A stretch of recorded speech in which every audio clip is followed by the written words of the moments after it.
पत्रकार हा असंघटित घटक आहे. त्यांच्यासाठी उत्पन्नाची व्यवस्था करण्याची गरज आहे. केंद्र सरकारने पत्रकारांसाठी पेन्शन योजना आणली आहे. त्यासाठी दर महिन्याला 210 रुपयांचा विमा हप्ता आम्ही भरणार आहोत. त्याद्वारे दर महिन्याला 5,000 रुपये पेन्शन मिळतील. या माध्यमातून बळ दिले जात असल्याचे प्रतिपादन राज्याचे उच्च तंत्र शिक्षण तथा जिल्ह्याचे पालकमंत्री चंद्रकांत दादा पाटील यांनी गुरुवारी केले.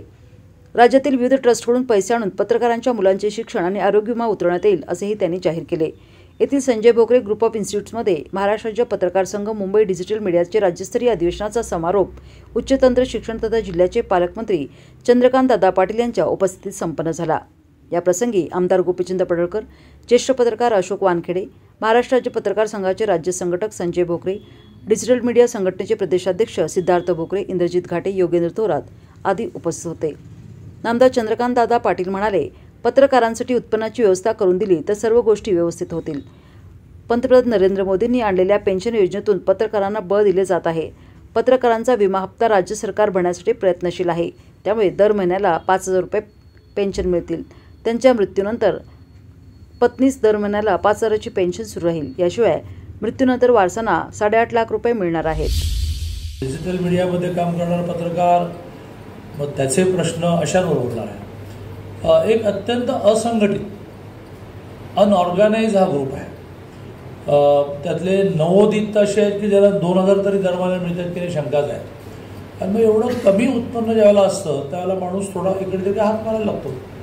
त्यामुळे त्याच्या उत्पन्नाची कुटुंब चालण्याची व्यवस्था समजा आपण नीट करून दिली तर बऱ्याच गोष्टी सोप्या होतात.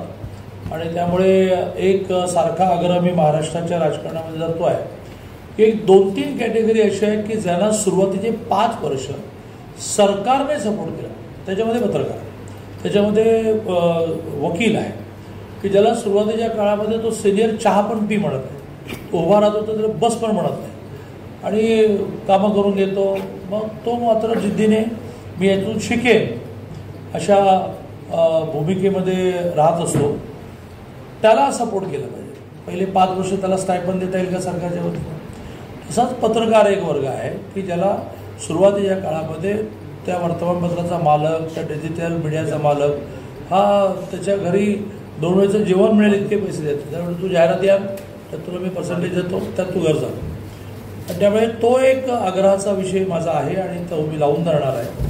पण लगेच शक्य काय तर मग मी नेहमी म्हणत असतो की मनी सेव्ह इज मनी अर्न. पैसे वाचवणं हे पैसे कमवण्यासारखं आहे. मग त्याचे काही खर्च वाचवता येतील का? उदाहरणार्थ आरोग्याचा खर्च वाचवता येईल का? त्याच्या मुलांच्या शिक्षणाचा, प्रामुख्याने मुलींच्या शिक्षणाचा खर्च वाचवता येईल का? अशा अर्थाने काही रचना आपण लावली पाहिजे. अशाच प्रकाराने डिजिटल मीडियामध्ये काम करणारा आणखीन जो ग्रुप आहे त्या ग्रुपला मागे लागून मी एक ट्रस्ट करायला हवं. आणि त्या ट्रस्टमध्ये आता आवश्यकताप्रमाणे अनेक लोकांना आवाहन करून मी पैसे आणणार आहे आणि लोकसहभागातून त्या ट्रस्टमध्ये पैसे पुरेसे आणून प्रामुख्याने पत्रकारांच्या मुलींची शिक्षण आणि पत्रकारांच्या घरच्यांची आजारपण कार्ड काढणं, विमा उतरवणं हा एक भाग झाला. तर त्यावर मी एक वाक्य बोलणार आहे. एक प्रॅक्टिकल प्लॅन माझ्यासमोर आहे. तर तो ट्रस्ट सगळ्या पत्रकारांची काळजी करेल. पण मग किती करेल? तुम्ही ताकद तर बघा आमची. तुम्ही एक ट्रस्ट करा आणि दर महिन्याला, दर आठवड्याला येणारे प्रपोजल्स तुम्हीच तुमच्या कमिटीने त्याची स्क्रुटिनी करायची आणि त्या स्क्रुटिनीमधून मांडायचं की बा हे आमचे पत्रकार आहेत, त्यांची मुलगी पॉलिटेक्निकला शिकते, तिला फी भरायची आहे, तिला एक 38,000 रुपये लागणार आहेत. पद्धत अशी राहील की ट्रस्ट डायरेक्ट त्या कॉलेजवर RTGSने पैसे वाढेल. सेम अबाउट आरोग्याच्या बाबतीत तर सोपं असं आहे की इतकं